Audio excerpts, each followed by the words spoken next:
Good morning, students. I heartily welcome you all to the first lecture of my very first module in the lecture series Performative Gender and Religions in South Asia. I thank you all for taking this course, and I hope we will have a wonderful journey together. Here we talk about the different religions and religion based performances that are observed and practiced in South Asia. So we talk about the different religious principles, the song, dance drama performances associated with these practices, these religions. We talk about the different local beliefs and practices. We talk about the classical dance forms, the folk dance forms, and finally we are also going to talk about the representation of South Asian performance in the filmic context. So I hope you enjoy the journey. We are going to open our discussion, the very first module, with an introduction to performance, because performance is at the heart of religious practices in the South Asian context. We cannot really divorce or decouple performance from religion. In this part of the world, there have been so many different influences that have shaped, reshaped, modified our performances, the sundry performances that we have in the geographical region that is today known as South Asia. We are going to talk about performance and its very characteristics in the South Asian context today, right? So, let's see what Encyclopedia Britannica has to say. Encyclopedia Britannica traces the roots of interrelationship among various groups of South Asia as reflected through the epics, the two most prominent and great epics from the South Asian region, that are the Ramayana and the Mahabharata. So, in Ramayana and Mahabharata, we get a glimpse of the multicultural, multi-ethnic societies that we have in South Asia. Kinship is also shown not only at the level of, human existence, but among the celestial and the ephemeral beings who exist on different planes. This kind of, celestial ephemeral exchanges is evident in our Mahakavyas, and the names of the places themselves often evoke common sources, right? So, although what is India today, and even before that, what has been the Indian subcontinent, is a vast, it's a huge spans of land, it's a widely spread geopolitical kind of milieu, but here we see a lot of commonalities tying one culture or one region with the other. They are not really existing, or they have never really thrived in isolation from the other. There have been continual attempts by different great emperors and different great dynasties to bring this entire geopolitical space or geographical region under one umbrella, to impose a political unity over this entire region that we presently call as the South Asia. In the 3rd century BC, for example, the great emperor Ashoka had conquered almost all of this region under his sway. In the 11th century AD, Rajendra Chola conquered almost the whole of what is India today, and a significant portion also of the Southeast Asia. And then the Mughal Emperor Akbar conquered a larger part of India in the 16th century. So, through the expansion and attenuation of boundary lines have always been very, very protean and changing their shapes and changing their limits. The political convergence and divergence that we have seen through decades, through centuries of this region shapes the South Asian history, and through sociocultural and linguistic exchanges for over centuries, the culture has remained eventually one. Through a lot of giving and through a lot of taking, this region has benefited, this region has gained culturally, linguistically, and socially, right? The myths of the society witness to so many different rulers, so many different dynasties that have come and gone, ruled and have been toppled by other dynasties. So, the myths, mythologies, fables, heroes of the region attest to the different dynasties, the different regimes that have come and gone, one that has been replaced by the other through so many centuries of history, right? And a lot of this history is depicted, is carved out in the temples, in the scriptures, in the different primary and secondary epics, which actually substitute the uh, formal historical documentation. We have to understand that the writing of history is a very recent tendency, and it comes from the West. In the Asian context, in India, in China, history has been written in parallel ways, in simultaneous manners, on the walls of the temples. So, history has been written on the walls of the temples through different depictions, sculptures, and then we had anonymous manuscripts too. We are going to talk about all of these. So, rather than formally documenting, we have had so many different ways of recording and preserving the past. Much of it has existed till a long time in oral form and disseminated from generation to generation through memorialization, through remembering and reproducing. So, the association of the different lakes and springs with the water spirits and the sylvan fairies, these fairies are locally known as the yakshas and the nagas, is common throughout the region. So, for example, Karkota is the name of an early dynasty which itself signifies Naga worship in the Kashmir region. The sculptures of Nagas and Yakshas that are found in widespread sites suggest a common spirit of veneration. So, from south to the north, from west to the east, we see that the kinds of gods, goddesses, or demigods that are being worshipped are not very different from the other. They have a kind of commonality, a kind of convergence. The myths have different renditions, local, folklorist colorations are there, but then there is a commonality in the belief system that shapes the spirit of South Asia.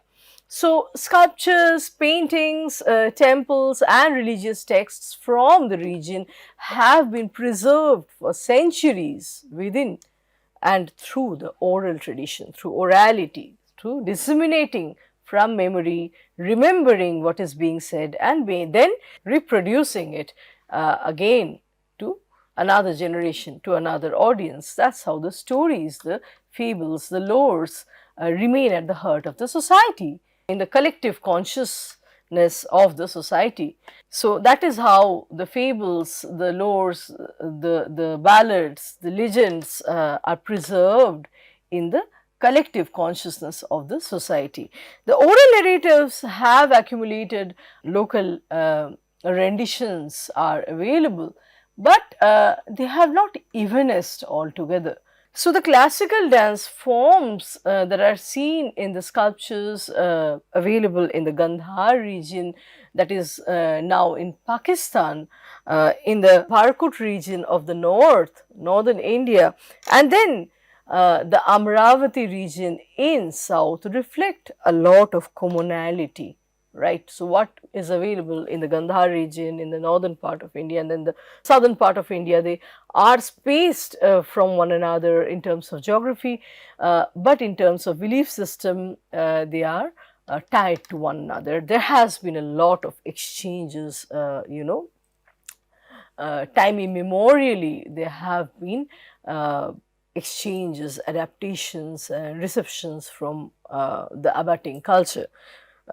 So, in the context of a secondary epic Silapatikaram, we see that alongside the mention of the Chola, Chera, and Pandya dynasties, these are the major kingdoms from the south, the work Silapatikaram confirms knowledge of the northern kingdom. So, in a southern secondary epic that Silapatikaram is, there are mentions of kingdoms from northern India, such as the Chedi kingdom, the Uttar Kosala kingdom, and the Vajra dynasty. And all these dynasties, these kingdoms were known to the Tamils at that time.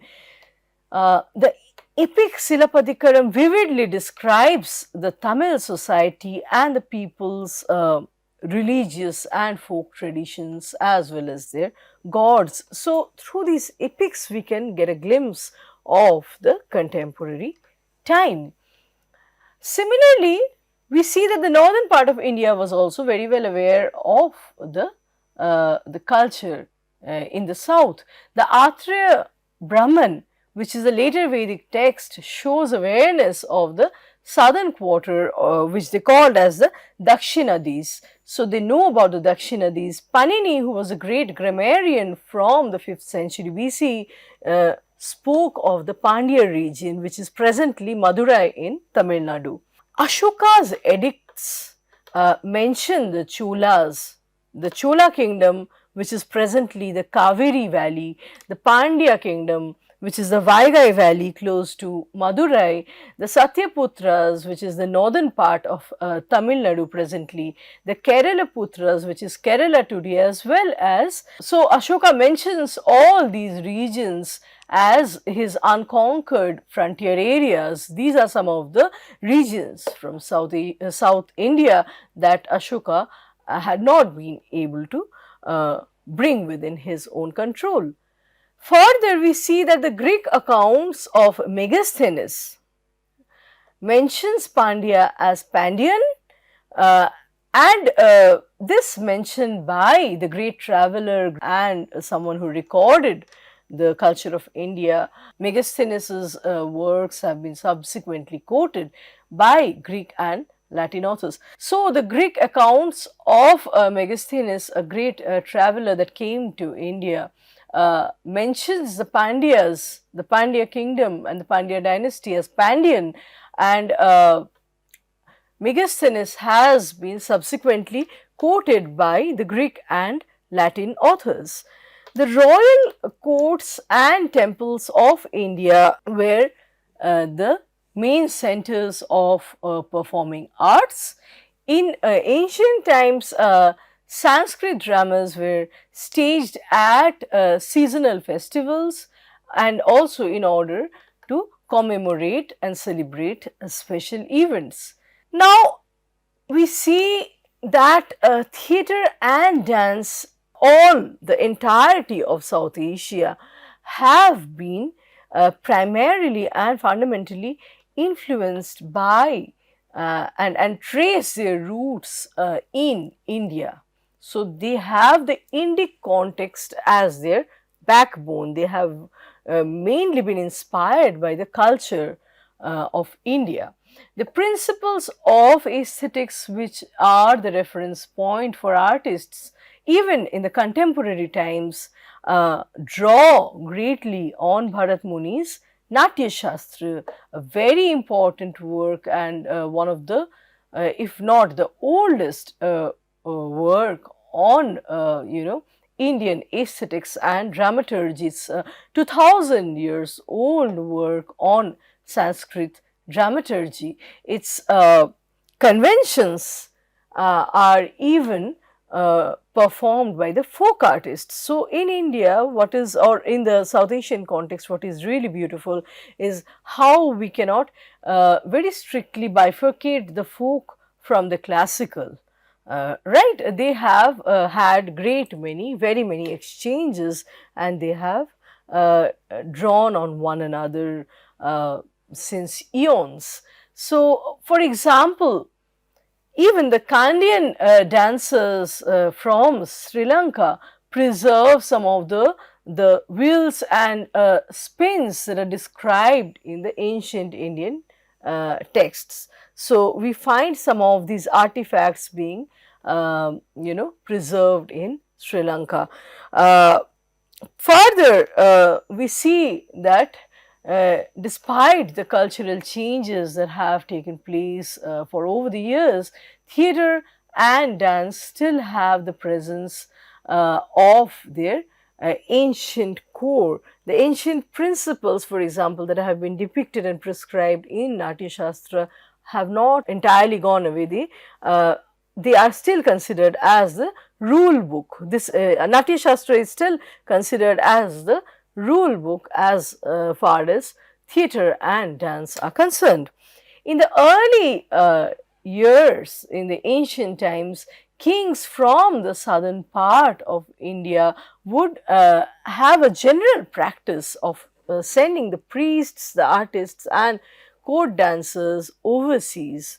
And this led to a cultural expansion to the countries of Southeast Asia, such as Myanmar, which is Burma today, Cambodia, Java, Sumatra, and Bali, because these were the cultural ambassadors from India. The priests, the artists, and the court dancers were the repository of the cultural knowledge and aesthetics. They were very highly sophisticated ambassadors, and they spread the Indian culture through exchanges, and a lot of Indian, cultures, myths were embraced by the countries from South Asia, like I already stated.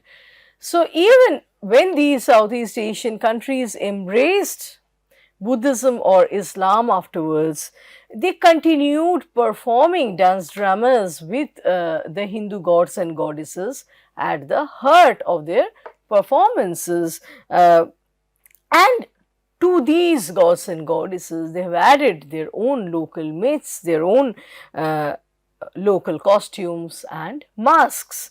So we see that a lot of hybrid, we can say subcultures, sub practices are emerging, which are very interesting phenomena actually. We see that all across South Asia and Southeast Asia, there are so many hundreds of versions of Ramayana. Within India, there are so many versions of Ramayana, so that the question of copyright of a genre like Mahakavya does not arise. People add their own local mirth, their own local essence, and their own emotions, their own kind of context to reread or re-engage with a great work like Ramayana. There are so many versions where there is a kind of experimentation with some of the important characters, Hanuman or the monkey god being one of them. There are so many different imaginations of Sita, of Ravana, of Lakshmana, and so forth, right? So we see that the two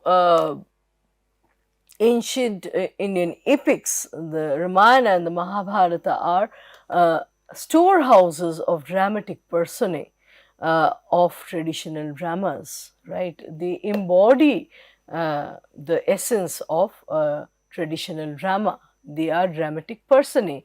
They have been absorbed by not only South Asia, but so they have not only been absorbed by or in South Asia, but even beyond in Southeast Asian countries as a part of their own cultural heritage. In fact, some dance forms, gestures, and vocabulary that had become extinct or almost extinct. They were about to die out in their own land of origin, uh, uh, found kind of a new life in Bali.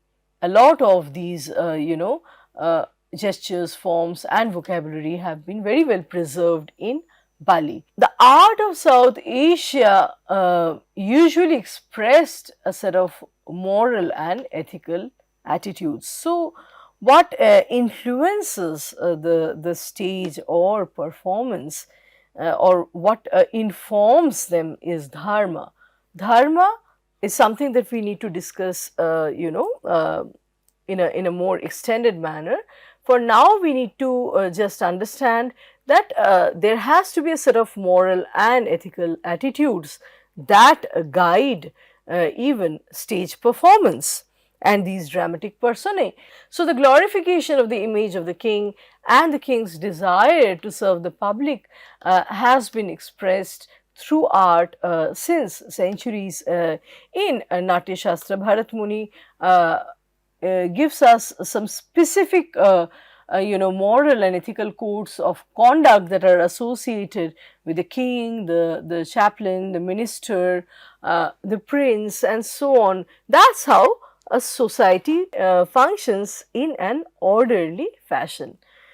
The royal courts and temple of India traditionally have been the centers of performing arts, and Sanskrit dramas were staged at special events. So, premier classical texts such as Periplus of the Erythraean Sea by an anonymous author, that is recorded to have belonged to the late 1st century BC, the Naturalis Historia by Pliny the Elder, who is recorded to have died around 79th century BC, and then Geography Euphegesis by Claudius Ptolemy, who existed circa 150 BC, are some of the classical texts which eloquently speak of the importance of the South Indian regions, the South Indian kingdoms and their richness. And South India, the southern part of India, also known as the Tamil Desam, is mentioned especially in the context of South Asia's booming commerce.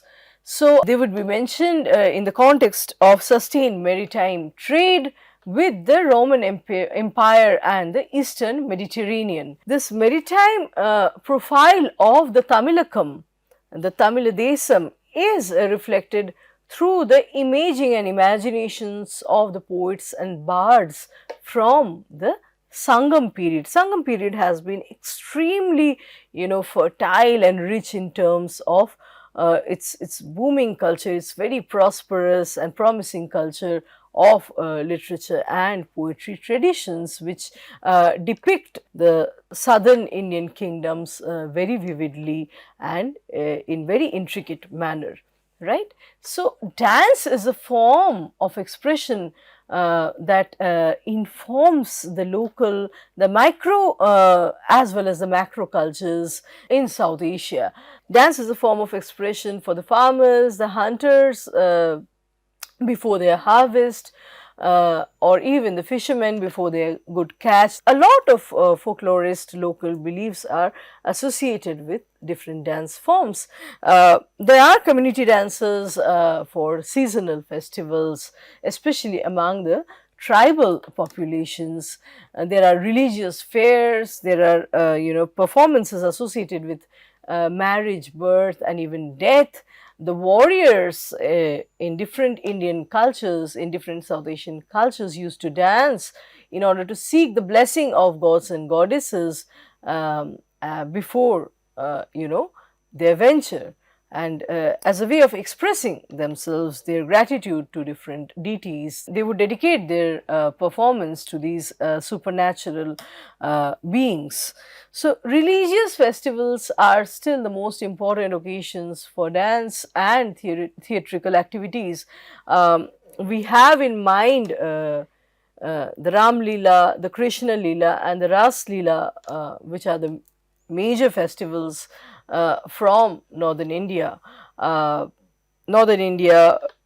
encompassing Uttar Pradesh, Delhi, Rajasthan, Haryana, and Punjab. Then we have the Chhau dance drama from the eastern India, comprising Bengal and Jharkhand. Then we have the Bhagavat Mela in Melatur village in Tamil Nadu. All these are performed annually to celebrate the glory of their particular deities. So there are many such minor and major performances taking place seasonally all across South Asia. During the Dashahara festival, all the villages in North India enact for a fortnight the story of Rama's life, right? And they perform it with songs, dances, and pageants. The Jatra in West Bengal is a year round dramatic activity, especially in the rural regions of West Bengal. The Jatra tradition thrives. And then there is the major festival of Durga Puja in Bengal, which attracts even a lot of tourists from outside. Then we have the hill and tribal people whose cultures are, totally performative. Their existence is based on performance, and they celebrate their community festivals and weddings, even the death rituals with elaborate masks, pageants, and carnivals. So, an integral part of Indian dance and theatre is instrumental music and singing. So all these instruments play a very important role. In all of Asia, the musicians sit on stage.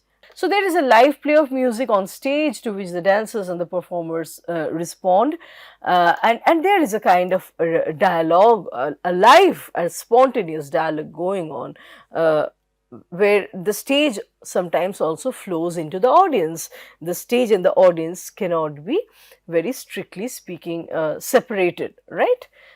Even the audience can prompt from among themselves, right, to the stage and actors.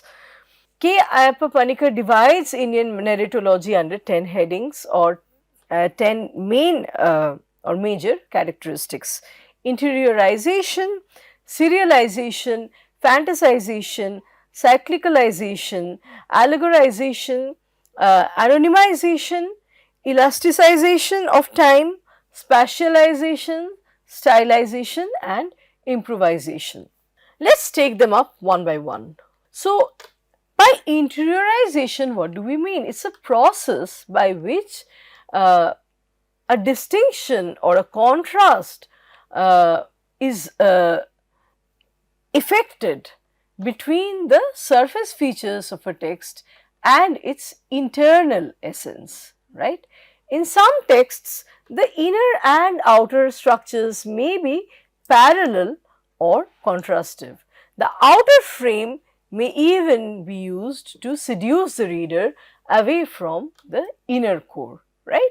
So, we have, this kind of very unique dynamics going on between the outer and the inner layer of a text, which are very different in terms of narrative fabric or narrative texture, which are very different from each other in terms of narrative texture, narrative essence, and this contradiction makes up for a very interesting, discourse or gap, which becomes a characteristic, a chief characteristic as far as Indian narratology is concerned.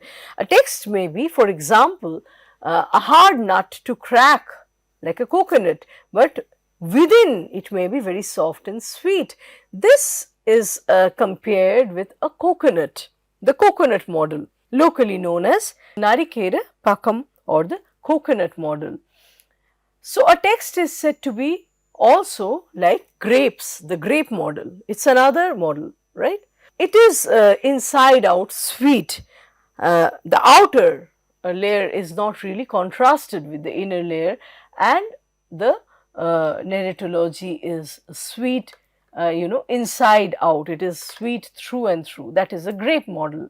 If we have the outside as hard as compared to the softer inside is the coconut model.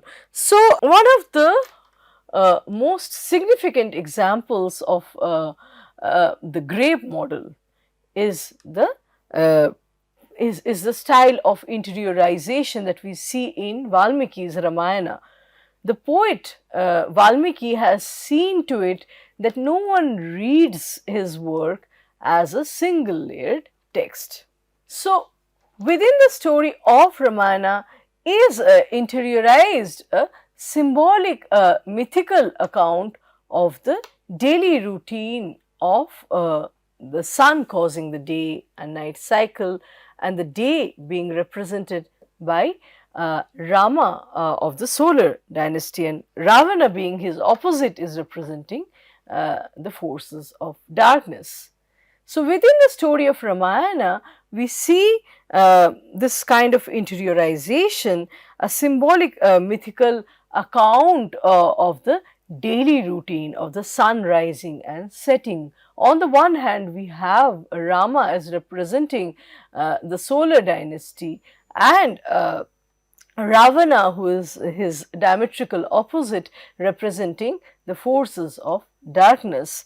So, through abduction of Sita, the daughter of the earth, these two very opposite symbols connect in terms of mutual opposition as rivals. Next, we have the trait of serialization. Serialization implying the structure of the typical Indian narrative, which seems to prefer an apparently never-ending series of episodes rather than producing a unified single strand streamlined course of events which centers around a single hero or a single heroine. So, rather than having a very unilinear and a very kind of convergent or centripetal pattern, it has a more centrifugal pattern where the narrative is following a never-ending series of episodes, right? It is not tied in the ends. So, the Indian narrative is made up of episodes, some of which are detachable without causing any larger change to the total frame. So, in Mahabharata, for instance, we have episodes or upakhyans related or relating to Nal or Sakuntala, which provide a sort of expansiveness to the central story, but then they are not integral to it. So, what we find here is called the circle within circle structure.